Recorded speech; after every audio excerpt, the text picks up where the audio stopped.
Joining us now from Texas, the top Republican on the House Foreign Affairs Committee, Michael McCaul. Congressman, welcome back to Fox News Sunday. Thanks, Chris. Thanks for having me. On Friday, Secretary of State Blinken, under questioning from reporters, refused to say how many Americans, how many Afghan allies have gotten out of that country since the U.S. pulled all our forces out on Monday. As the top Republican on the House Foreign Affairs Committee, do you know the answer to that? You know, I've been given the answer in the classified space, but it's in the hundreds. We have hundreds of American citizens left behind enemy lines in Afghanistan as I speak. And also, very sadly, the interpreters who worked with our special forces, almost all of them were left behind and were not let in the gates at the airport at HKI to get out. And that was a promise that the president made. I've said all along this president has blood on his hands. And this last week, we had 13 service men and women come home, flag-draped coffins at Dover Air Base. This problem's going to get worse, not better. And we have left them behind. That's the basic credo of the military.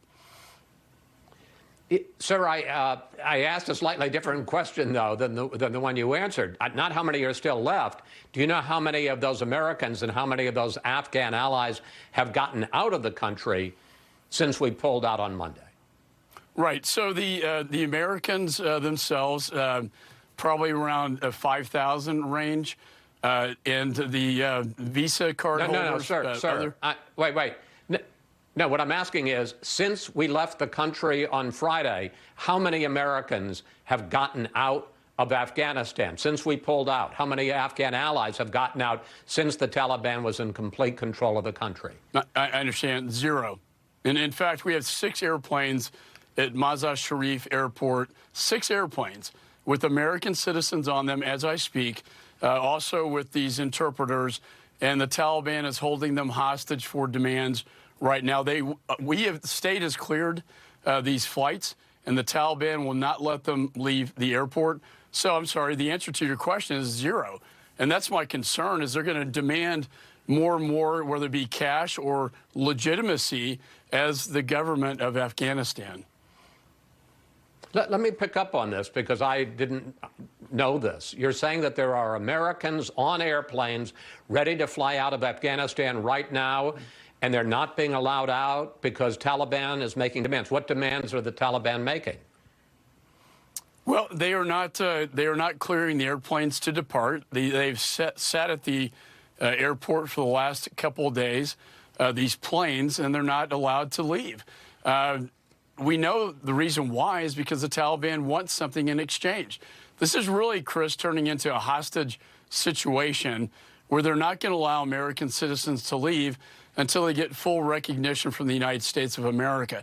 My concern is that Zal Khalilzad, our special envoy, who's met with the Taliban, they're in talks right now, and I think I worry his recommendation to the administration will be to recognize the Taliban as the official government of the United States, a Taliban organization that is a terrorist organization. There are also reports that the Taliban is now carrying out mass killings of former Afghan government officials, former Afghan defense forces. Can you shed any light on that? Yes, you know, executions are taking place. We're getting videos coming in, stories of interpreters being, blocked by the Taliban. Remember, they had a perimeter around the airport itself. The interpreters couldn't get through that perimeter. Most Americans did. Some got blocked by our own U.S. government at the airport. State Department wholly failed in this evacuation, and we had to rely on groups like Operation Task Forces like Pineapple and Dunkirk, who I implore the State Department to work with to help get these Americans and interpreters left behind out. But the retaliation's been severe, Chris. You know, stories of interpreters being taken home to their families and watching, their wives and families being beheaded, executed before they execute the interpreter. This is not a new and improved Taliban. This is the same old Taliban they're reverting back to with the same brutal practices. And, there's reports also. I was on the phone last weekend with top officials at DOD and state, trying to get 250 orphan girls, Afghan orphan girls, from the university, from the music, they're musicians, out of the country, had visas, and our own U.S. government would not open the gate to let them in. Now they've returned, and now they're under in Taliban's enslavement. And we know that they marry off young women as young as 12, many times 14 years old. It's a very sick culture, and they treat women like property. I worry about the women left behind as well. Let me pick up on this, because administration officials continue to say that they believe that they can work with the Taliban, both to get Americans and our Afghan allies out and also to join together in fighting groups like ISIS-K. Here is White House Press Secretary Jen Psaki this week. We have an enormous amount of leverage, including access to the global marketplace, which is not a small piece of leverage to the Taliban, who are now overseeing large swaths of Afghanistan.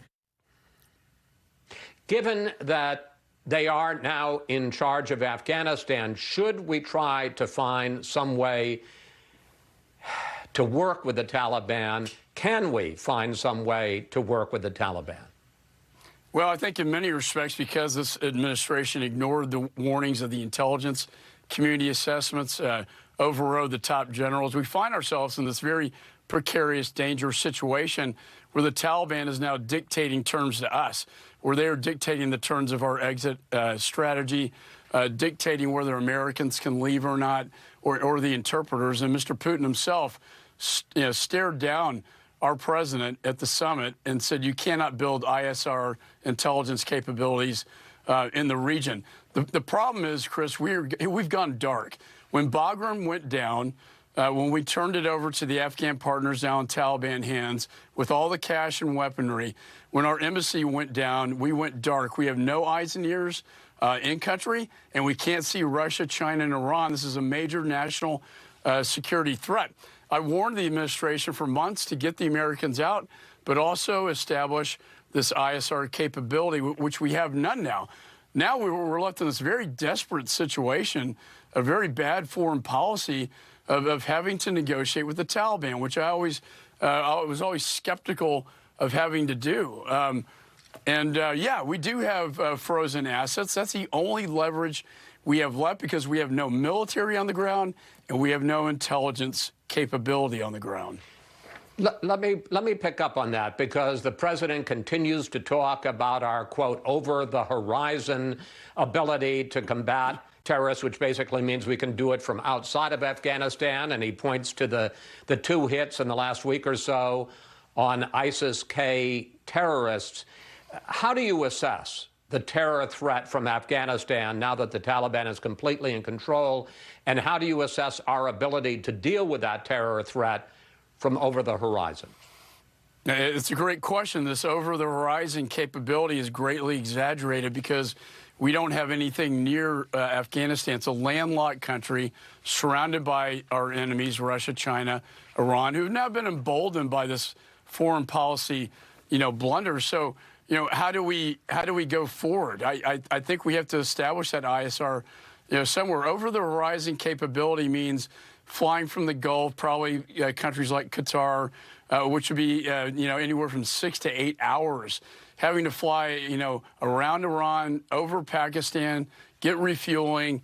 This is not, when I talk to anybody in the military, they tell me this is not adequate for us to have ISR capability. Well, we need to see eyes and ears on the ground to see the threat so that we can respond to the threat and eliminate it. We don't have that capability anymore. And, Chris, we're going back to pre-9/11 right now, but it's worse. It's worse because now they're fully armed with our weapons, our helicopters, and pallets of our cash. Congressman McCaul, thank you. Thanks for your time. Pretty chilling conversation. Always good to talk with you, sir. No, you too, Chris. Thanks for having me.